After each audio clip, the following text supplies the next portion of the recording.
I think as you grow older, as you all know, you start picking up different responsibilities beyond yourself.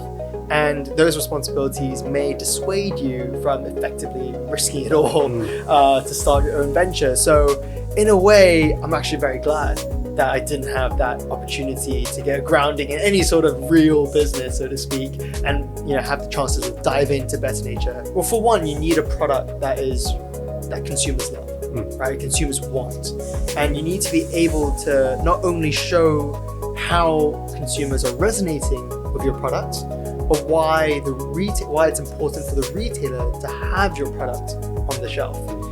Hello, and welcome to Inspired Sounds, Rathbones' exclusive podcast dedicated to supporting and empowering entrepreneurs.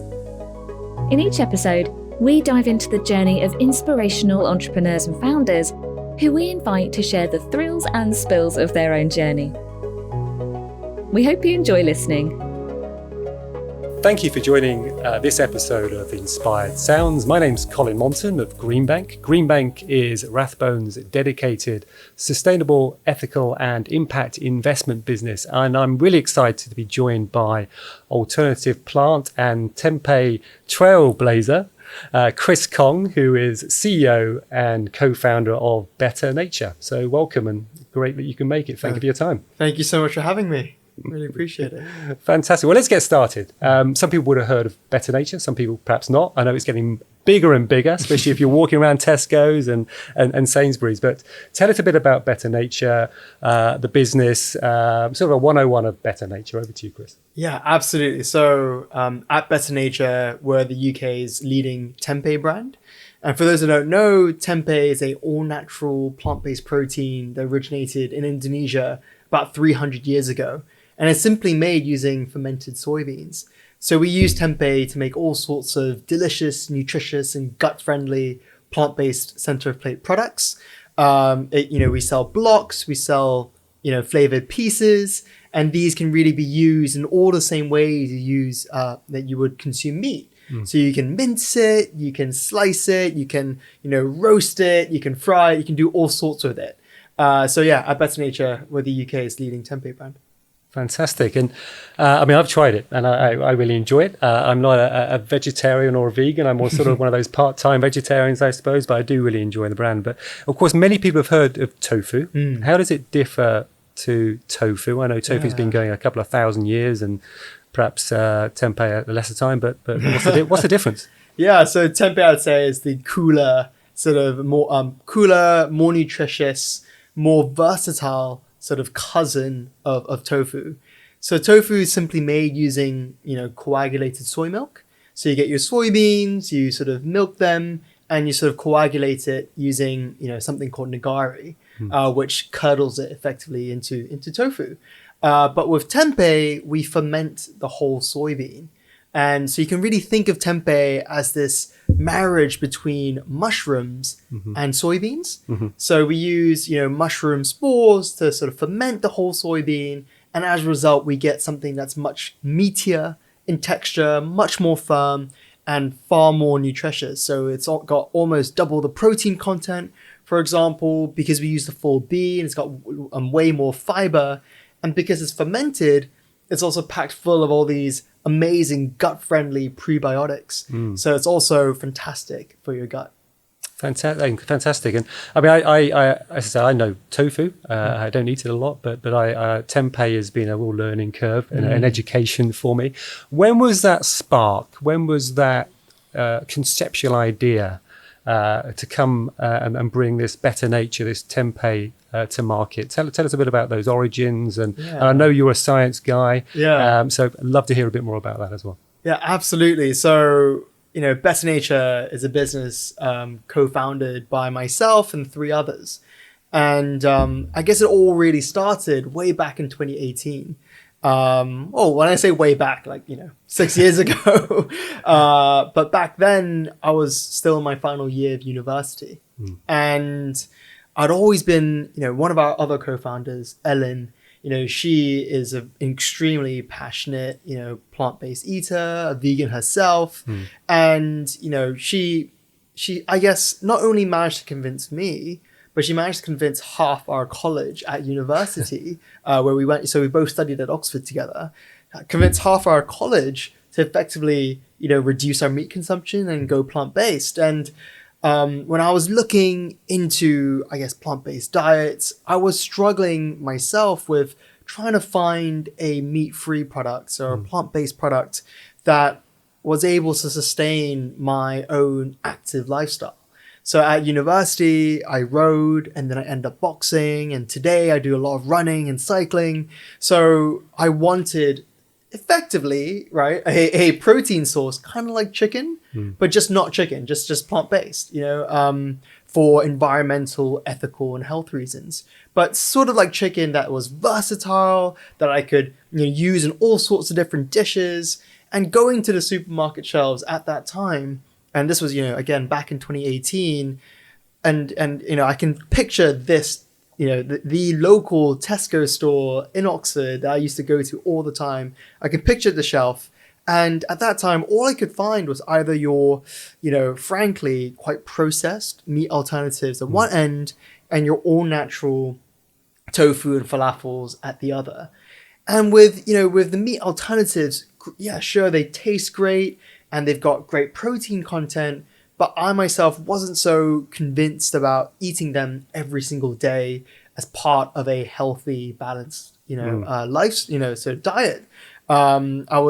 It contained loads of ingredients with that I didn't recognize. So I wasn't so sure about eating them every single day. But at the other end of the spectrum, you've got your tofu and falafels that, sure, were all natural, but from a protein content perspective, from a nutritional content perspective, and, frankly, a versatility, perspective, sort of didn't tick those boxes either. So I really struggled to find that go-to source of protein until I met one of our co-founders, Driando, who was doing his PhD on tempeh fermentation at a university. Very specialist. Yeah, extremely specialist. He actually comes from a family of food scientists. So his mother's a food scientist, grandfather's a food scientist, and he was doing his PhD at a university in the US, focusing on tempeh fermentation. And we met through this biotech conference actually that was taking place at the University of Cambridge, and he told me all about tempeh, and I was just blown away. I was blown away about the facts of it and how nutritious it was, and the fact that it was just so widely consumed in Indonesia. In fact, it is the most widely consumed source of protein in Indonesia. More than chicken eggs, more than milk, more than really any other animal-based or plant-based protein. And I just struggle to believe how something so abundant and so widely consumed in Indonesia and so on paper amazing hadn't made its way into the UK.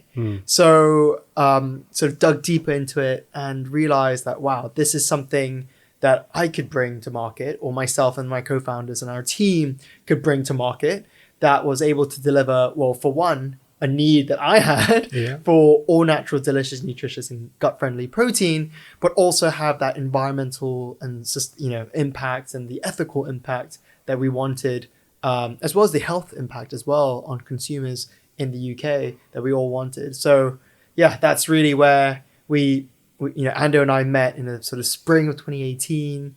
We then incubated the idea. We just kept on talking about it. And then really decided it was us two plus Ellen and Fabio, who's our COO. We all came together in early 2019 and decided to give it a go and see what happened. Fantastic. So it's funny, it's 2018, 2019. It doesn't seem that long ago, but the business is really grown exponentially and is getting really, really well known. And anyone that follows Chris on Instagram or LinkedIn, as I do, will know that he's being very modest around his running. He's got some very intimidating personal bests. So the tempeh certainly seems to be ticking a lot of boxes as far as the origins and sort of feeding a need there as well. I wanted to talk a bit more about the university idea to business, and lots of people would look at that and go, that is a near sort of vertical sort of learning curve. This great idea, this I guess almost this lack of fear of failure, which is obviously a good thing, I would say. Tell me a bit about the thoughts of you and your co-founders as you had this idea from university? And I know there was a space where you had other options available to you, and taking that into a business idea and some of the challenges that maybe you faced. Yeah, it's not it's not easy, right? Going from a university idea, being a university student, and starting a business effectively straight out of university. So, at the end of my university career, I was sort of confronted with the opportunity to either work at McKinsey full time as a business analyst, or pursue better nature. And I think in retrospect, the ideal scenario would have been to have had, a few years in an institution, it doesn't necessarily have to be McKinsey, but to sort of learn the ropes a little bit about how businesses worked in a separate institution before starting a business. I think in retrospect, that would have been ideal. But exactly as you said, there was no fear of failure. And I think as you grow older, as you all know, you start picking up different responsibilities beyond yourself. And those responsibilities may dissuade you from effectively risking it all to start your own venture. So in a way, I'm actually very glad that I didn't have that opportunity to get a grounding in any sort of real business, so to speak, and have the chance to sort of dive into better nature, straight off the bat. But yeah, it wasn't an easy ride. There was a lot of learning we had to do, but I think that's the same with any business, right? I think, when you first start it, it's all about just learning as much as you can about the industry, speaking to as many different people as you can. A lot of these different, I think there's so many more entrepreneurship focused sort of, communities out there today that make it quite easy, I'd say, actually, for entrepreneurs to grow their network and develop I guess the skills, or at least the knowledge of whatever industry that they're in, to sort of, to grow within those industries. I think probably the biggest challenge that we faced was, I think credibility. All right. Especially when it came to fundraising. Well, being too young almost, do you mean? Exactly. Or, being too young. I mean, at that time, 2019, I was 23 years old, right? The oldest co-founder, Driando, I think was maybe 26. Okay. So we're all extremely young. And that team was basically just us four, right? So I think showing that we were credible to raise investment or to pitch to retailers was tough. But we were able to demonstrate, but what we sort of lacked in age, we made up for in eagerness to learn and this, this ferocious appetite to really just consume as much as we possibly could about the industry and iterate, and the lack of failure, as you mentioned, the energy that we had to really take this idea from 0 to 1. And I think that's something you definitely need in the early days as well, like lots and lots of energy, because you're gonna run into a lot of dead ends. You're gonna run into a lot of dead ends, but that's fine, because every dead end sort of points you, hopefully, right, closer and closer to the right direction to really devote your energies. And in the early days, it's all about trying to identify as many of these dead ends as possible and to really nail on your true value proposition to the consumer. And once you found that, go all in, just double down, be focused. And I think that's how great businesses grow. Yeah, it's brave and it's courageous, but the timing is never right, is it? I mean, you say that a couple of years in industry or in a professional capacity may have helped you out. I'm sure it would have done, but you may have missed the timing and all sorts of things. So that's really interesting. You talked a bit about dead ends and how a dead end is not necessarily negative. You're looking at it very positively, and that you're able to learn from those dead ends. I think something that's really interesting to our listeners is going to be, how does a brand that is sort of 5 years old get such traction in some of the big grocers? How did you manage to convince this very credible but young group of people, or convince the grocers to take you seriously? How did you get in? What are the key successes that you can think of there? Yeah, I think it's very rare for FMCG businesses to go from concept straight into retailers, right? Or straight into the major grocers. I think it does happen every now and again, but it's extremely rare. And typically these businesses have loads and loads of funding, and they're probably somewhat related to the bigger FMCG businesses, right? So they're able to do that. But for most businesses, it's all about, well, for one, you need a product that consumers love, right? Consumers want. And you need to be able to not only show how consumers are resonating with your product, but why it's important for the retailer to have your product on the shelf. And these major grocers, they're all, frankly, they're optimizing their shelves to make money, right? You can think of it as just a limited number of rental space or spaces for rent, right, on the shelf that you're effectively fighting for against the universe of other brands who would also love to be on that shelf. You're not only fighting against those brands, but also fighting against the brands that currently exist on that shelf, because these retailers are limited for space. They don't want to work with too many suppliers, or most of them do. Ocado is slightly different because they've got a very different business model. But the major grocers like Tesco and Asda, etc., they've only got a handful of spaces on the shelf, and these, the number of spaces they have available isn't increasing. So you need to justify to the grocer how you're able to help them make more money than not only what exists on the shelf today, but versus all the other brands are also fighting for that space.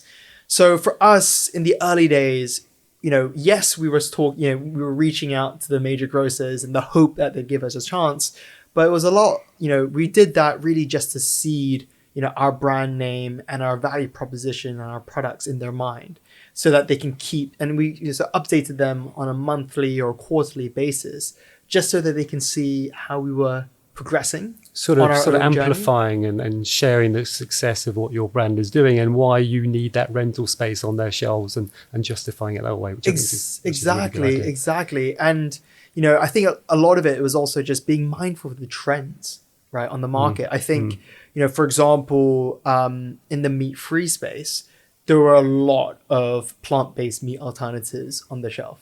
So if you were another plant-based meat alternative brand, then you had to justify, what makes you unique versus the other plant-based meat alternative brands. And, when it comes to the major grocers, in order to help them make more money, there are only a handful of ways you can do that. You can either help them bring in a customer that's no longer shopping from that category. That's currently not shopping from that category. You can help them sell more products than what currently exists on the shelf. Or you can help them sell a higher value product that allows them to make more money per unit sold. Right? That's effectively it. So we sort of secured smaller wins here, there, everywhere, to be able to show to the retailer, hey, these are what our customers are thinking of our product. We think we do really well on your shelves because of these customers, the feedback they're giving us, the traction we've already got. At the same time, look, these are what customers are looking for, and this is how we're aligned to those trends. They're looking for more all-natural products. They're looking for more gut-friendly products. They're looking for products that were high in protein but had simpler ingredient lists. So we were able to pick those out. And I think when the time came that we were ready to really truly supply these major retailers, it was just trying to find out all sorts of different ways in which we can get in touch, leveraging our network, attending events that we knew these retailers would be attending. Trade shows, for example, were quite helpful in that, and pitching ourselves. And so it's not straightforward. It's I think so many of our listeners will get some value out of what you've just said there. And I'm really interested on the 3 points you made around the first point, which fits directly with me, convincing someone to use your product that hasn't used it previously. So not a competitor, trying to steal a competitor. Of course, you want to do that too, but and there must be a big education piece there. Definitely. So how do you go about educating your potential customer about something they don't necessarily know exists almost? So I'd love to hear about how you go about that, and also your communication strategies along there as well. Yeah, I mean, so this is a question that would be perfect for Ellen, our co-CEO. She heads up our marketing team. Or she convinced the whole university to go meat free by the sounds of it. That's so, true, yeah, exactly. Absolutely. She's extremely convincing. And I think for us, it was really about doubling down on what made Better Nature and tempeh, the product we're selling, unique versus the offering that currently exists. And for us, it's really just all about health, right? And consumers, the main reason why consumers look to reduce their meat consumption in the first place is due to health reasons, Okay. right? But due to the processed nature of a lot of food products on the shelf, a lot of meat alternatives on the shelves, there's perhaps that health message was getting lost. So for us, it was really important to double down on health and increasingly gut health, because tempeh is truly the only gut-friendly protein, plant-based or not, that's available on the market.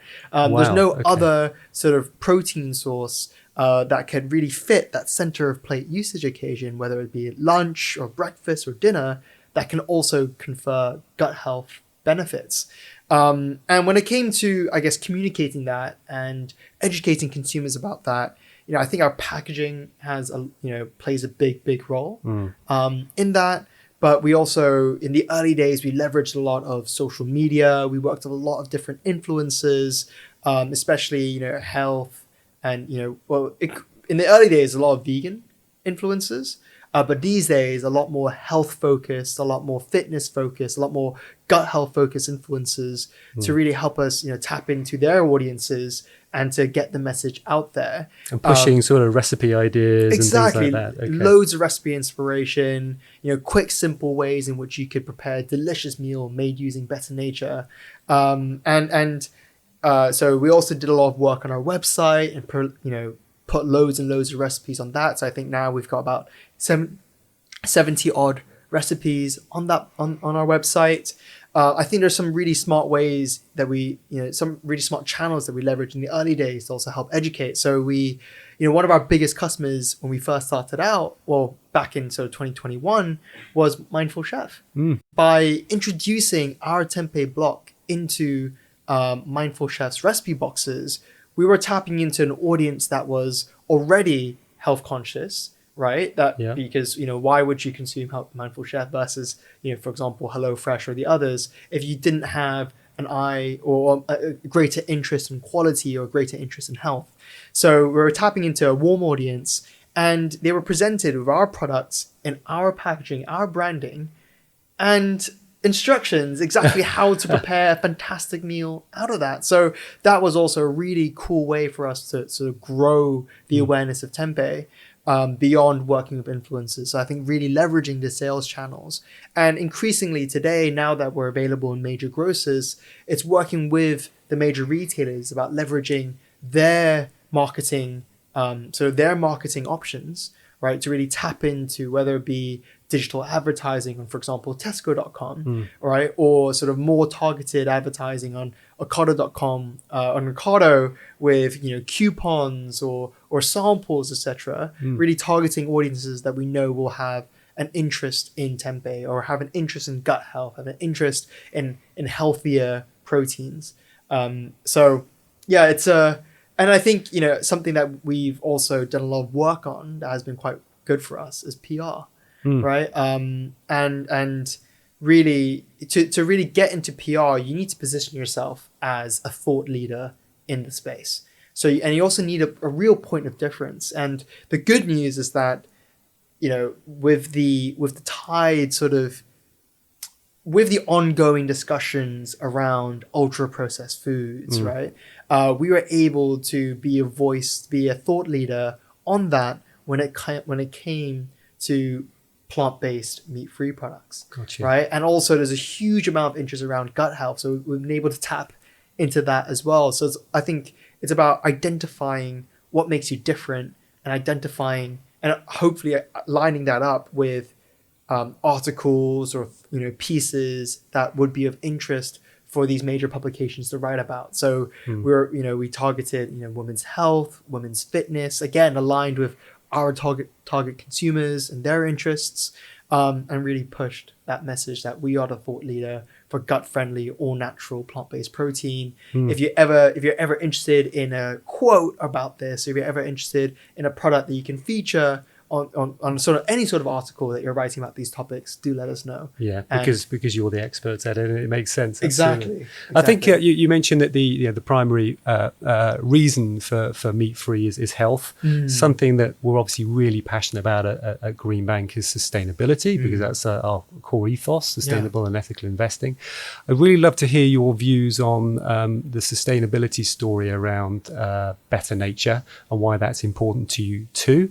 That should be important to all businesses, of course, but love to hear your views on that, Chris. Yeah, I mean, for us, how we treat the planet and people, sits at the heart of the business. If I, not just me, but if any of our team members wanted to, I'm sure that we'd be able to find careers in places that didn't have so much of an emphasis on that probably pays a little bit better, or it's a little bit less risky, probably, almost certainly less work, right?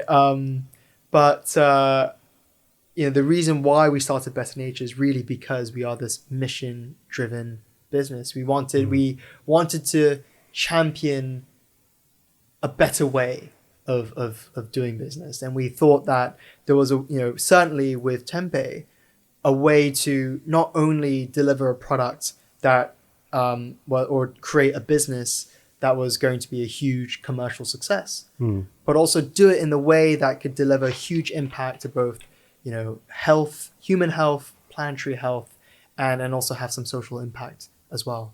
Which we're delighted to hear about, which is why I love this business, Better Nature, and all you stand for as well.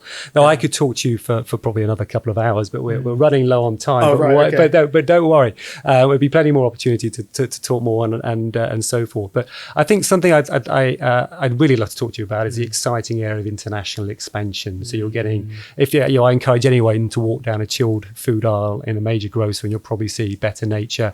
But at some point, you took the decision to expand into international markets. Love to hear your story about why those particular markets. I know you're in RWE, or I think it's pronounced Raver in Germany. Yeah. Why Germany? Why not the States? Or why not Southeast Asia? And whether presumably everyone knows about tempeh, but I love your thoughts on that. Yeah, I mean, I think as a food business, we're slightly more geographically constrained, due to logistics of where we can ship our products.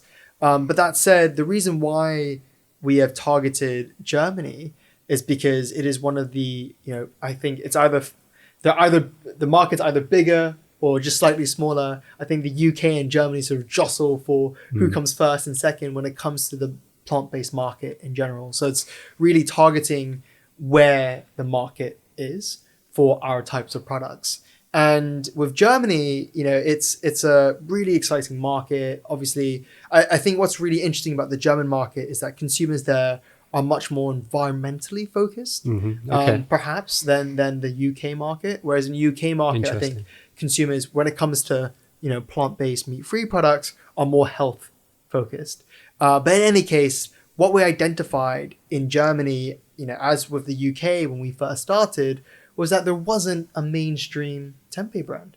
There was no one in the major retailers doing what we were doing, offering consumers an all-natural, high-protein, high-fiber, gut-friendly protein. So we thought there was a huge opportunity there. And we, as I mentioned earlier, we sort of attended a trade show, right, in Germany. We sort of gave it a shot. The key to success seems to be trade shows, which is great. It's good to see they work, but it helps. I wouldn't place. They can be very, very hit and miss, to be honest. Okay. But this one was, relatively cheap, and I had an interest in the German market. In fact, when we first started, I spent 3 months in Berlin as part of an incubator program, the ProVeg incubator, that was based in Berlin. I sort of spent 3 months out in Germany and managed to get a really good understanding of the German market. And so we signed up to this trade show. We managed to meet one of the buyers of Raver, and off the back of that, got the listing. So it was partly opportunistic, right? In that, okay, they've given us a shot, we need to jump on it. But at the same time, also, it is a really, really exciting market for plant-based, meat-free products. We identified a gap in the market that no other business was filling. and we decided, given the size of the opportunity there, went for it. So Fantastic. Our two markets that we're focusing on today are the UK and Germany. But like in Germany, if we look at the French market or the Dutch market or the Italian market, there is also a gap for tempeh in all these markets. So it's within. So that you sort of answered my next question, which is where you're going next. And I think sort of final few words, conscious of time, and I say brilliant to chat to, and thank you for your time there. But what is the big picture with Better Nature in a few words, really? What is the grand plan? What does really good look like for you, or fantastic look like for you in the next sort of 5 years or so? Yeah, I mean, our mission is to get 100 million people eating Better Nature by 2030, by the end of the decade. That is our mission. But our vision is to really make Better Nature, Europe's go-to gut-friendly protein. And so what do the next few years look like? Well, there will almost certainly be a little bit more international expansion, but at the same time, we're also extremely focused on driving penetration in the markets that we're already active in. So we're firmly focused on making sure that in every single retailer in the UK and as many, and in Germany, you can find Better Nature, and as many consumers in the UK and Germany can also are aware of us, can purchase our products and absolutely love our products. But we also see a huge opportunity in broadening the use cases of our products beyond the current product formats that we have available. The way we see it is that due to how versatile tempeh is, there's no reason why a consumer would want to pick, this is the vision, right? Would want to pick chicken versus tempeh. Given how versatile tempeh is, given how easy it is to cook with, given the ability to flavor it in all the same ways you can flavor chicken, given all the health benefits that tempeh has versus chicken. So we want to be that, we want to be that go-to sort of, not alternative to chicken, because that makes it sound like a meat alternative, but that go-to protein source for consumers looking for a healthier, gut-friendly protein. That's a fantastic vision, and I love the fact exactly what your vision is, and it seems stretching enough, but also achievable enough as well. Look, that's fantastic. Thank you, Chris. Thank you so much for your time. I said I could have spent a lot more time talking to you, but all I want to say really is thank you to Chris. Thanks for your time. Thank you for listening. Thank you for viewing, and please look at some of the other podcasts that we had, and look forward to seeing you again soon. Thank you very much indeed.